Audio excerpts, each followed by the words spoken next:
It's about what people want to do. It's about what people choose to do. It's not about forcing. I don't think women should be forced to wear bikinis either. But people should be allowed to do what they want to do. That doesn't have that. If you come to someone else's country, to community, their culture, you should be falling in with that culture.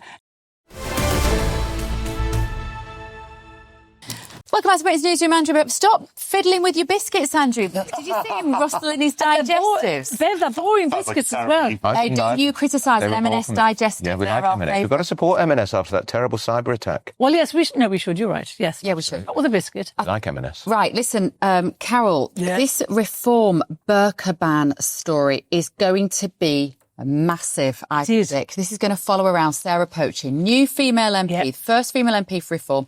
She came out of the blocks yesterday in PMQ. She could have asked them anything. If you ask Keir Starmer, does he plan to ban the burqa for safety like European countries? Which, of course, is not Reform UK policy. Reform UK policy is to keep... Well, I was just going to say that, Piers. You've just taken your thunder there right now. So what she asked this question, which is a bit odd, because you'd think before you ask your first question, you might have a little chat with your reform colleagues. I'm sure she did. And have a thing. Well, no, she didn't. Sat next to her. Well, apparently she didn't, because a lot of them have just said, didn't know anything about it. Farage didn't know anything about it. Farage, the guy called Zia Youssef, who you know. He's the chair. He's the chair. He said, I think he was the one who called. He said he had no idea this was going to be our first question. And he said, and he wrote on Twitter, which is like a bit of a condemnatory thing to do. He said, I do think it's dumb for a party to ask the PM. They would do something else. Anyway. He's not wrong, is he? Well, I mean, it doesn't. It's poor for party discipline. I'm not saying this is any kind of reform ban, but it's very stupid to open up a dividing line within your own party. Well, exactly. He's made an even bigger dividing line as party chairman to slap it down. It was her fault. Why on earth, if you know that there is a big dividing line in your party, which is quite divided on these sorts of issues anyway, well, she should know, she's an MP, that these are the sort of issues that would have very much appeal to the old UKIP party. In fact, UKIP used to talk about this stuff. So, listen, Reform is the success party to UKIP, in all but name. It's not. It's nothing to do with UKIP. It's the same party leader. The left does that all of the time. The left does that. UKIP leader was Nigel Farage. UKIP, yes, but he's not. He doesn't support. Well, it's banned in 9 countries. but I'm just. It's banned in 9 countries in France. Yes, well, exactly, and that's the point. Let's stop going off the point. The point is, she asked, I think, which is a legitimate question of the Prime Minister. I think it was a trap for him, because whatever he says, he was going to be in trouble. It's a trap for her. Trap for them. But they're the ones who fall into it. What she didn't realise was that it's going to stuff her up now. Farage has had to come in, and he's just saying, he's trying to balance it now by saying it's a discussion that we should have at some point. And he said that on GB News last night, Carol. Sorry to interrupt, but if you want to see that, you can go to gbnews.com and have a look at what Nigel said. Yeah, and I think he's saying that. He's saying. Do you think it should be banned, Malone? You know, I don't like seeing it. I really don't. I look at women Nor do I. in this country and I see them walking 5 paces behind their husband, sometimes 2 of them, and I think that's not our values. But then you see a very distinguished academic at a university wearing the burqa and you think, I don't think her husband told her to wear that. Well, no, probably not, but maybe that could be years of being taught that that's what you should do. Well, it depends what we're talking about here as well, because I think we say ban the burqa, meaning all headscarves, so that's not really what... No. We're talking about the full full face hijab. It's the face cover. About hijab. Face cover. You've been talking about the burqa, which is a face covering. Yeah, it's face covering. My position on this has always been, as a good liberal, that no one should be told what clothes to wear. It doesn't matter it doesn't matter. Very, very funny. What other people choose to wear, I might not like it, as we see on this panel often enough, but I'm not banned from it, and no one else should be banned from wearing clothes. And actually think that we should have a lot more liberal rules on what people are allowed to wear. Do you think it's right? I think women should be allowed to. You think it's right that in a Western liberal democracy, I see women not just wearing the face covering, I see them wearing like cages on their face now, and it's like a metal thing. No, that's the metal cage. As I understand it, that shouldn't be happening.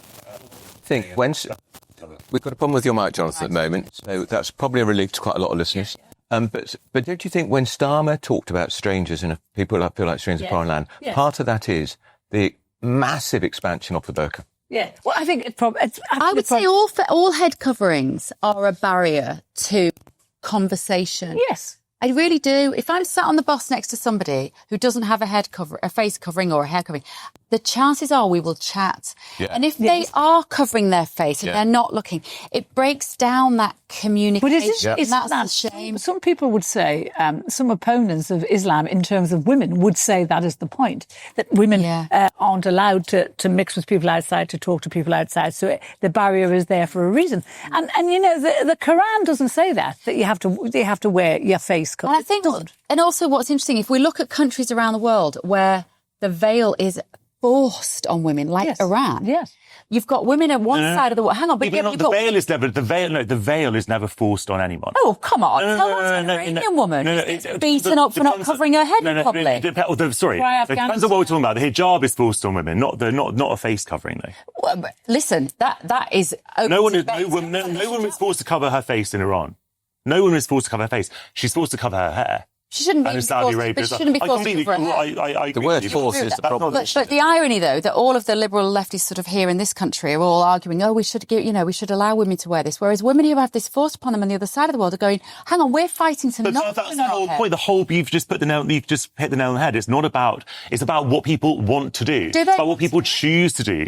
It's not about forcing. I don't think women should be forced to wear bikinis either. But people should be allowed to do what they want to do. That doesn't have that. If you come to someone else's country, to community, their culture, you should be falling in with that culture, not creating one of your own, and especially one that I think, is a barrier to women. Yeah. What our culture is changes all the time. If you come to England sort of 100 years ago, if you've been in England 100 years ago, all women would have had their head covered because women wore hats as soon as they left the house. We're talking about now. We're talking about today. Fine. And we're talking about the future. Hang on, if you were Prime Minister, would you ban the burqa? Would you bring us into line with 9 countries in Europe? I would not ban veils. But I would ban face coverings on many levels in terms of security. Yeah. We know that lots of women going through airports being checked for things. Yeah. We know that in the voting system that is often abused, the face covering. So I was saying earlier, remember when Jack Straw was Home Secretary and he told a woman who came into his constituency surgery in Blackburn, take the mask off? Well, look, the people already have to lift face coverings when they have to demonstrate who they are at airports, for example. Well, for ID, of course they have to. People don't ask them because they don't want to work them. It's a furious argument to say that it's for some kind of security reason. This is just... It's just... When you're talking about banning the burqa, it's not about security. It's about... It has been used by many people, this argument, to drive a wedge through sort of Muslim communities and sort of turn people. No, that is what I'm not saying that it's always behind that, but that is what it often is, and that's why it has become this sort of totemic issue in certain sections of the far right, and that is why it's so dangerous for reform because they need the broadest possible coalition now. They are no longer a fringe party that can just talk to themselves about certain sort of cultural issues. If they are a credible party of government, they need to build the largest possible coalition and not alienate people. I'm sorry, but Lee Anderson has said, it said on social media, ban the burqa, yes, we should. Farage has actually said that face coverings in public don't make sense. We should have a debate about it. Well, Farage reform, except Sarah Pope. Well, Farage is going to have to sort of decide what side of the fence he comes down on because it's not going to be sustainable for him to sort of... No, he doesn't he's quite clear that the Reform aren't going to change their policy. Well, he's saying that we should have a debate on it. But it was the point of his party having a debate on it. We'll not have a debate in the country. But debate must be about women. Debate must be about the subjugation of women. It shouldn't be about... And the debate often needs to be in the Muslim... And don't we need the debate in the Muslim community too? Yeah. Very loud. These debates already happen. I'm not sure that's right. No. Already happen. Not enough. What, through the female door of the mosque you go through or the male door of the mosque you go through? Well, I mean, that's a silly... I mean, synagogues, Orthodox synagogues are segregated by gender as well. Yeah, but they're not covered. Right. Well, yes, they are actually. They don't cover their faces. Orthodox women cover their heads as well. They don't cover their faces. No, but the vast majority of Muslim women don't cover their faces. Can we talk about blind date? Yeah. Oh, I thought we were going to talk about Meghan. Anyway, let's... let's talk about Meghan or blind date. People technically have their face covered in blind date as well. Can you stop it with the thing? We're moving on. Right.